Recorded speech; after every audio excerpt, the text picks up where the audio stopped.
when the human race had spread all over the world, and daughters were being born. Some of the heavenly beings saw that these young women were beautiful, so they took the ones they liked.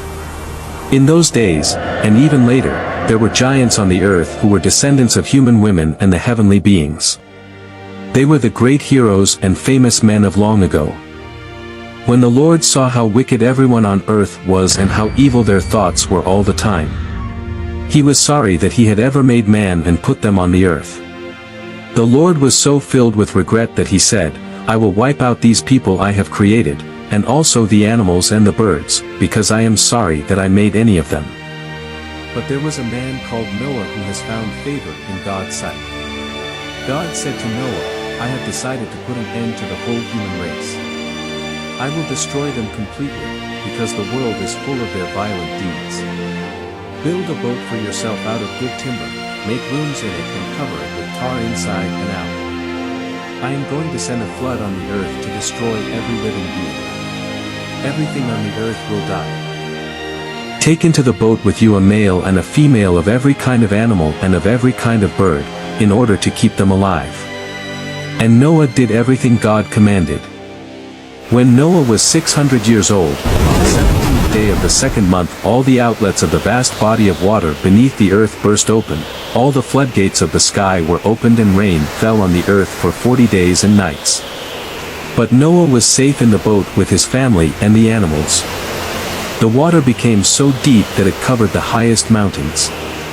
Everything on earth died.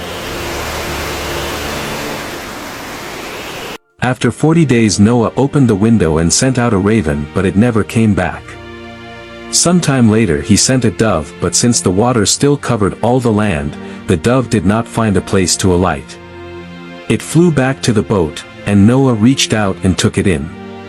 He waited another 7 days and sent out the dove again. It returned to him in the evening with a fresh olive leaf in its beak.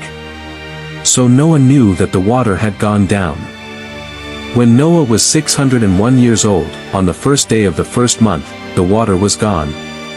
Noah removed the covering of the boat, looked round, and saw that the ground was getting dry. By the 27th day of the second month the earth was completely dry.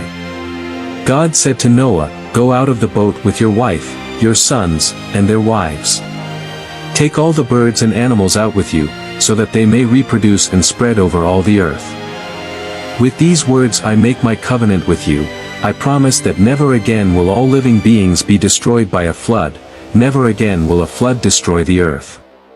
As a sign of this everlasting covenant which I am making with you and with all living beings, I am putting my bow in the clouds. It will be the sign of my covenant with the world. Whenever I cover the sky with clouds and a rainbow appears, when the rainbow appears in the clouds, I will see it and remember the everlasting covenant between me and all living beings on earth. That is the sign of the promise which I am making to all living beings.